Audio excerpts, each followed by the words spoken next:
Hey guys, welcome back to Release the Craftin. Priscilla here for another edition of Poevember. That's hashtag Poevember25. I said that all in one breath. I thought I was gonna faint. Oh my gosh.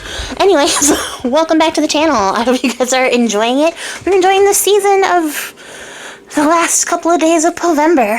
I hope you guys had a great Thanksgiving if you celebrate. If you don't, I hope you had a great day. I don't know when this video comes up. This is a Saturday video, so Thanksgiving was 2 days ago. The sentiment remains. At any rate, the prompt for today is storms. And I'll tell you guys, like I was talking about in yesterday's video where I was like, I don't know what I'm doing. I still don't know what I'm doing. What I did know is that I wanted to make, like a, whatchamacallit, a page. Dun dun dun. Like a pull tab page, but like a... with a brad. I don't know what you call those anymore. I can't remember the terms for anything, apparently. But you know, I wanted to make like a little flippy deal using a brad, as opposed to like another pop-up or something for the last couple of pages. Well, this is technically the last page, because I have an ephemera piece to make for this set still, and I haven't done that yet. So... I had sort of a concept in mind, and then I was like, I don't want to cut any more paper because I have literally used, like 49, I think maybe 48. I'm looking now to double check my count here. Pieces out of a 50 piece paper pack. There we go. Words are really hard. Oh my gosh. Yeah, I've used 49 pieces out of 50 for the sake of this journal. I will say I've probably scrapped, like, from various incidences and mistakes, probably about 6 of those papers. But the rest have all gone entirely into this book, which is, like, one of the things I have learned in the process of making mini albums is the amount of paper consumed is, like, astronomical, but also the amount of scraps that come with it, astronomical. There's an insane amount of paper waste in mini album making, which is crazy to me. So I've already got it in my mind to come up with, like, a series using these little tiny scraps for next year, because... They gotta get used. They gotta go somewhere. So yeah, look forward to that, because I cannot stand how full this box is of perfectly good paper that just does not fit anywhere because it's just slightly too small or slightly whatever, you know, for that. But yeah, I decided I was not going to cut any more paper beyond what I had already cut. So I had a scrap piece that was the right height, but not the right width. And that was what became the top page, which actually works out because I wanted to, because I had made tabs that say the titles of all the other poems. I wanted to have one that was like, you know, the title for Alone, but I didn't have just the word alone by its lonesome. I had a line from the poem, though, in this digital set that I have up on Patreon. So I was like, okay, yeah, like... I'll use this as like the whole tab, but the problem with using 2 lines of text as a tab is that it's a very large, very protruding tab. So if I had actually put it on the edge of one of the pages, it would stick out all the way.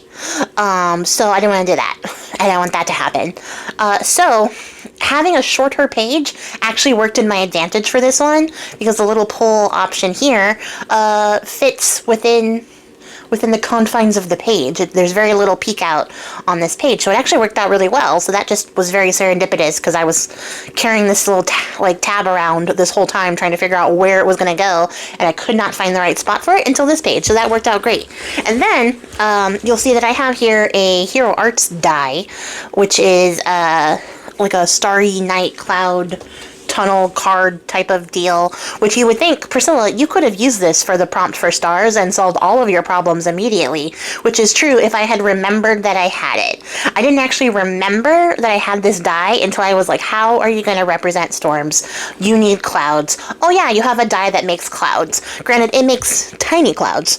They're actually only viable or visible if you stack them all up together. They're really visible, but with just one, you're like, oh, it's a little baby cloud, which works for the purposes here because I don't have that much space to work with.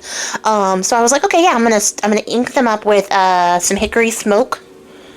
Yes, embossing glaze. Oh my god, I almost made the same slip up I made last year, which was the embalming glaze that was coming up again. So I used the hickory smoke because that looks like storm clouds. And then I went around the edge again because I realized only the edge was going to show. So I made that darker so it's stormier. And then, yeah, that's going to be the first part of my layer. And then I add another layer with some lightning bolts, which is going to be great because we're making a storm. So yeah, but I think the hardest part about this particular page was remembering the order in which everything had to go down, because I could not get like in my normal state of just like F around and find out, where I glue everything down really quickly and then remember, oh no, I have to do this part first. I couldn't do that for this one because it would fundamentally ruin the vibes. It would ruin the piece if I did it in the wrong order or like glued something down before I was ready to be complete with something. So I had to be very, very careful and very choosy about how I was gluing stuff down and positioning things and stuff like that. And then what's going to end up happening is that I keep forgetting what side of this has the embossing glaze on it and what side doesn't. And for whatever reason, the hickory smoke embossing glaze does not want to stick to the glue that I always use for these types of things. I just do not want to stick, and I continue to forget what side was the correct side the whole time. The whole time. So every time I stuck it down, it was the wrong side because I could not remember. That is the faux pas for this one. Otherwise, this whole project went relatively very well. I got to paint up some lightning bolts, which was actually very difficult. I'm not wearing my wrist brace because it's actually been making my wrist issues worse, surprisingly. And so I have to, unfortunately, go see a doctor, which is something I thought I wasn't going to have to do for the rest of the year. Thought I was going to be free from that. But no, I have to go see a doctor because it's actually getting worse. So holding this paintbrush was difficult and painful, but the result was definitely worth it. And having a shakier hand came in very handy to make lightning bolts. But this is, look at this. This is the weirdest thing I've ever seen. This isn't just like static electricity. I don't know if you guys can see it with how sped up the video is, but I dumped this embossing powder on it, which is the white pearl Stampendous embossing powder, which is a very pretty embossing powder, but it went like snowflakey, icy with the static like that was on there. Like it had actual visible static, and I've never seen that. I've just seen like embossing powder like cling to stuff. I've never seen it be like electrically charged, because that's what it was. It was like static grass. If you've ever seen static grass for like model making, that's what it was. It was all standing up on its like edges, forming crystalline structures, and it was just the weirdest thing I've ever seen. I have never seen that with embossing powder. I was so like weirded out and then upset, and then because the static was so bad on this particular piece of acetate, I couldn't get all of it off the way that I wanted to. It was on the front and the back. It was wild. But the speckly effect ends up working to my advantage because it's a storm. So it just looks like little like droplets of water and rain and stuff kicking up in the storm. And here's where I continue to struggle with, oh no, this is the wrong side. And because I stuck it down on the wrong side, it took all the tack off, the stickiness of this. Oh no, better stick it down again on the wrong side. And then continue to fight with it because it does not want to adhere to the glue, and the glue isn't drying fast enough for me this one time that I want it to dry quickly. So I will continue to fight with it and struggle, and then continue to just ignore that it is on the wrong side. I could have flipped it around and saved myself probably some of this issue, but once you commit to a bit and your name is Priscilla, you have committed to the bit entirely, and that's what happened here.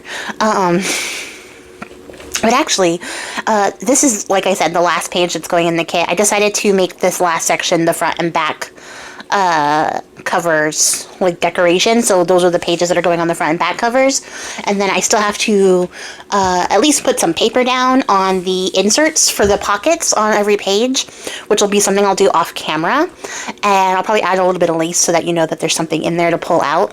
But otherwise, like, it's that, and then just going through and adding a couple of like embellishments here and there, and I'll be entirely done with this book. So yeah, I'm actually pretty excited.